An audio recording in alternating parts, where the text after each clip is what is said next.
উস্তাদের মায়ের শেষ রাইতে। কিন্তু আমরা লিটনের কাছ থেকে আরও বড় রান আশা করি। সে যে ক্লাসিক শট খেলে, আমার ক্লাসিক মাস্টার, আমরা তাকে ক্লাসিক মাস্টার হিসেবে জানি। সে রান করবো, আমাদের সেটাই আশা। তানজিম তামিম নতুন প্লেয়ার হিসেবে আসছে, সেই হিসাবে লিটন কুমার দাস আরও বড় সিনিয়র প্লেয়ার। আমরা চাই যে লিটন কুমার অবশ্যই রানে ফিরুক, বিশ্বকাপ ভালোটা পারফরমেন্স করুক। সে বিশ্বকাপ বাংলাদেশ পাইলো কিনা সেটা আমাদের বড় কথা না, আমরা আশা করবো বাঙালি হিসেবে বিশ্বকাপ পাক। এখন পাক না পাক সেটা কথা না, আমাদের লিটনের রান ফিরতে হবে। আর পাশাপাশি সাকিব ভাই তো একলা খেলতে পারবো না, যে সাকিব ভাইয়ের উপর আমরা সারা জীবন আশা করি, এই 16টা বছর কেরিয়ারে সারা জীবন সাকিব ভাইয়ের উপর আশা করি। সে নেতৃত্ব দেয়, এখন তো এখন অবসর যাওয়ার কথা, তারপরে সে যেভাবে দুর্দান্ত খেলতেছে, তার পাশাপাশি তারও সঙ্গ দিতে হবে। যেরকম যে আমরা বিশ্বকাপে দেখছি, আর্জেন্টিনা দেখলে মেসি ছিল একটা সিনিয়র প্লেয়ার, সাথে ডিমারিয়া ছিল, বাকি যেভাবে সবাই 11 জন প্লেয়ার যেভাবে তাকে সঙ্গ দিছে, বিশ্বকাপ তারা ইজি নিয়ে গেছে। আমরা তো বাধ্য পারিনি যেভাবে বিশ্বকাপটা নিয়ে যাবো, সেভাবে সাকিব একলা senior player, Mahmudullah senior player, যেহেতু T20 ফর্মেটে বাকিরা সবাই তো অপশন নিয়ে নিছে। সেরকম বাকিরা সঙ্গ যদি দেয় অবশ্যই আমরা বিশ্বকাপ নিব, কেন নিতে পারবো না? অস্ট্রেলিয়া যদি নিতে পারে তারা নিতে পারবে না। সেখানে আমেরিকার যে মাঠ, অস্ট্রেলিয়ার যে মাঠ, সেখানে আমাদের খেলা অভিজ্ঞতা আছে, আমরা সেখানে খেলে আমরা ম্যাচ অস্ট্রেলিয়ার মতো প্লেয়ারদের সাথে আমরা হারাইছি, সেখানে T20 সিরিজও জিততে পারছি। অবশ্যই আমরা বিশ্বকাপ নিতে পারবো, কেন পারবো না? সেই সময় খালি এতটুকু আশা যে লিটন কুমার দাস অবশ্যই রানে ফিরুক। আর আজকে চাবো বিশেষ করে সোমবার লিটন ওপেনিং খেলুক, তানজিম তামিম অবশ্যই থাক, চাবো যে 12টা স্কোর করুক, লিটন কুমার দাস রানে ফিরুক, এতটুকু আশা। আজকের ম্যাচ নিয়ে প্রত্যাশাকে? ম্যাচ নিয়ে প্রত্যাশা অবভিয়াসলি আমাদের তো প্রত্যাশা জয় ছাড়া কিছু না। তবে যেটা মেইন বিষয় হচ্ছে আমাদের ফিউচার বা ভবিষ্যৎ বা আমাদের বিশ্বকাপের উপর ডিপেন্ড করে, আমাদের যেন স্ট্রাইক রোটেট হয়, আমরা যেন অনেক হাই লেভেল একটা স্কোরিং করতে পারি, এটাই আমরা আশা করি আর কি।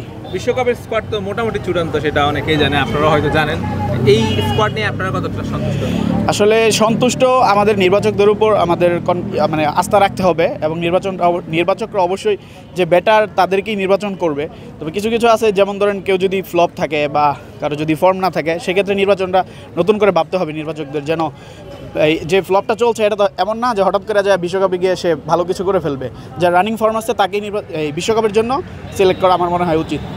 তানজিদ তামিম নাকি লিটন কুমার দাস, কাকে আজকে ওপেনিংয়ে দেখতে চান? অবভিয়াসলি তানজিদ তামিম, এটা থাকবেই। তানজিদ তামিম এটা ওপেনিংয়ে থাকবে, এটা মাস্ট। অবশ্যই লিটন কুমার, যেহেতু লিটন চাইতেছে সে আরেকটা মানে আরও 2টা ম্যাচ আছে, এটা আশা করতেছে, হয়তো নির্বাচকরাও লিটনকে দিবে, কিন্তু তানজিদ তামিমও থাকবে, এটা শিওর ইনশাল্লাহ। যদি লিটন কুমার দাস যদি স্কোয়াডে সুযোগ পায়, তাহলে হয়তো তামিম স্কোয়াডে সুযোগ পাবে না। বিষয়টা আপনারা কীভাবে দেখছেন? আসলে কিভাবে দেখতেছি যে আপনার লিটন দাস 3টা ম্যাচ খেলছে, 3টা ম্যাচে একটাও রান পায় নাই এমনভাবে, তো সুইপ করতে যে আউট হচ্ছে, মানে এটা আশা করা যায় না। আমরা যে দর্শক হিসেবে যে আশা করি লিটনের কাছ থেকে যে বড় স্কোরিং রান হবে, আমরা যেমন ওয়েস্ট ইন্ডিজে খেলা, যুক্তরাষ্ট্র খেলা, আসলে এখানে বড় বড় দল যাবে, যেমন নিউজিল্যান্ড, অস্ট্রেলিয়া, এখানে অনেক 200+ 220 রান আশা করা যাচ্ছে। তো এখানে আপনার 60-70 রান করে আমরা কি আশা করব তাদের কাছ থেকে? আমাদের বড় রানের আশা করতে হবে। আসলে 60-70-80 110 স্ট্রাইকে আমরা তো কিছুই করতে পারবো না, তাদের কাছে অনেক দুর্বল। গত 3টা ম্যাচ নিশ্চয়ই বাংলাদেশের দেখেছেন, আসলে কি মনে হচ্ছে ওই ম্যাচগুলো দেখার পর বিশ্বকাপে বাংলাদেশের প্রতি প্রত্যাশা আপনাদের কেমন? প্রত্যাশা আরও অনেক ভালো করতে হবে, এই পারফরমেন্সে আসলে বিশ্বকাপে হবে না, আরও ভালো করতে হবে, এবং লিটন দাসকে ভালো করতে হবে অনেক। লিটনের ফর্মে ফিরতে চাই, লিটন ফর্মে ফিরে আসুক, আমরা চাই না, আমরা বাংলাদেশে চাই না, সে ভালো খেলে, ভালো শট আছে তাতে, সে পারতেছে না, তার সুযোগ দিয়ে আরেকটা ফর্মে আসবে, একটা পরিশ্রম ছাড়া কাজ হবে না, কখনো পরিশ্রম ছাড়া সাফল্য পাওয়া যায় না, তার পরিশ্রম করতে হবে অবশ্যই। মনে হচ্ছে লিটন পরিশ্রম করছে না? না, তারপর আছে যথেষ্ট যে পরিশ্রম করতে যাবে, চর্চা করতে, তারপরে দেখা যায় কি হবে।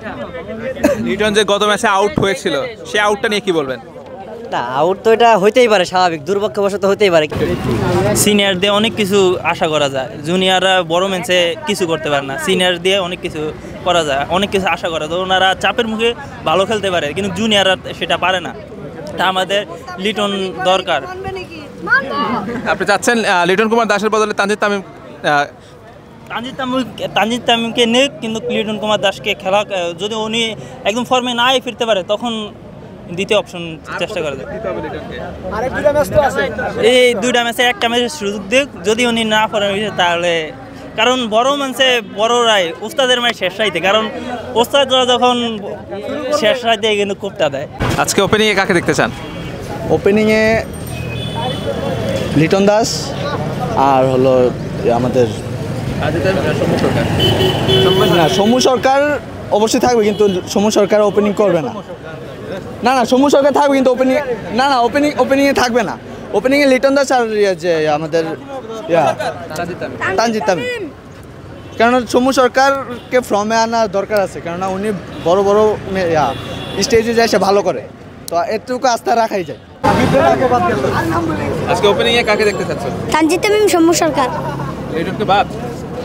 লিটন ভাইকে অনেকবার চান্স দেওয়া হয়েছে, সে অনেক খারাপ খেলছে, কারণ তাকে বারবার দেখা যায় একই জায়গার বলেন আউট হতে। আসলে আজকে শম্ভু ভাইকে চান্স দেওয়া উচিত, কারণ লিটন ভাইকে অনেকবার চান্স দিচ্ছে কিন্তু সে ভালো কিছু করতে পারে নাই। তাহলে আজকে আমি ওপেনিং চাই তানজিদ তামিম ভাই আর শম্ভু ভাইকে।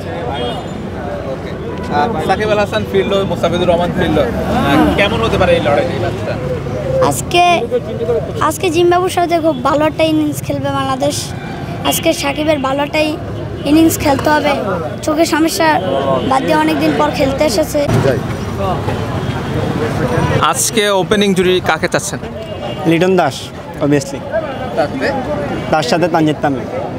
লিটন দাস খেলে হয়তো তানজিদ তামিম সুযোগ পাবে না, সৌম্য সরকার আর লিটন দাস খেলতে পারে। এই ক্ষেত্রে আসলে তানজিদ তামিমকে চাচ্ছেন না লিটন দাসকে? লিটন দাস, কারণ লিটন ফর্মে আসা খুবই গুরুত্বপূর্ণ বিশ্বকাপের জন্য। কারণ লিটন বিশ্বকাপে থাকবে, এটা কনফার্ম। লিটন থাকবে। সাকিব আল হাসান ফিরলো, মুস্তাফিজুর রহমান ফিরলো, কি মনে হচ্ছে এই ম্যাচটা বাংলাদেশ বড় ব্যবধানে জিততে পারবে? জি ইনশাল্লাহ, বাংলাদেশ বড় ব্যবধানে জিতবে। আজকে ওপেনিং এ কাকে দেখতে চাচ্ছেন? সৌম্য, লিটন নাকি তানজিদ তামিম, সৌম্য সরকার? তানজিদ তামিম এবং সৌম্য সরকার। ঠিক আছে, সৌম্যকে সুযোগ দেওয়া দরকার। এক দুইটা ম্যাচ খেলে কাউকে কোনোভাবে বোঝা যায় না, সুযোগ দেওয়া লাগবে। সুযোগ না দিলে কিছু করতে পারবে না। একটা ম্যাচ খেলার পরে আউট করে দেয়, ভালো হয় না পারফর্ম, ভালো আউট। তারপরে আপনার মনে করেন ওপেনিং এর নাম জানেন কি? লিটন দাস। লিটন না, তানজিদ তামিম। পারভেজ হোসেন ইমন রে বাদ দিয়ে দিল, 3টা ম্যাচে রাখছিল, ঠিক আছে, বাদ দিয়ে দিল। ওনাকে সুযোগ দেওয়া দরকার ছিল, তো এটা বিসিবির ঘাটতি। ওপেনিং জুড়িটা কেমন চাচ্ছেন আজকে? আজকে তানজিদ তামিম অ্যান্ড লিটন দাস। সৌম্য সরকার তো মনে করেন উইকেট যায় অনেক তাড়াতাড়ি, জাতীয় দলতে পরিষ্কার করতে চাই, অনেক তাড়াতাড়ি উইকেট যায়, কারণ ওর অ্যাবিলিটি ভালো আছে, কিন্তু এই যে বাউন্সে উইকেটে ছাড়া খেলতে পারে না। এইরকম 16 উইকেটে ওর অ্যাবিলিটি অত ভালো না আমার কাছে মনে হয়। আপনি কাকে দেখতে চান ওপেনিং এ? তানজিদ তামিম, সৌম্য সরকার। মেহেদী মিরাজকে দলে চাই, অবশ্যই মেহেদী মিরাজকে দলে চাই, আর মাহমুদুল রিয়াদকে ভাই অধিনায়ক হিসেবে চাই।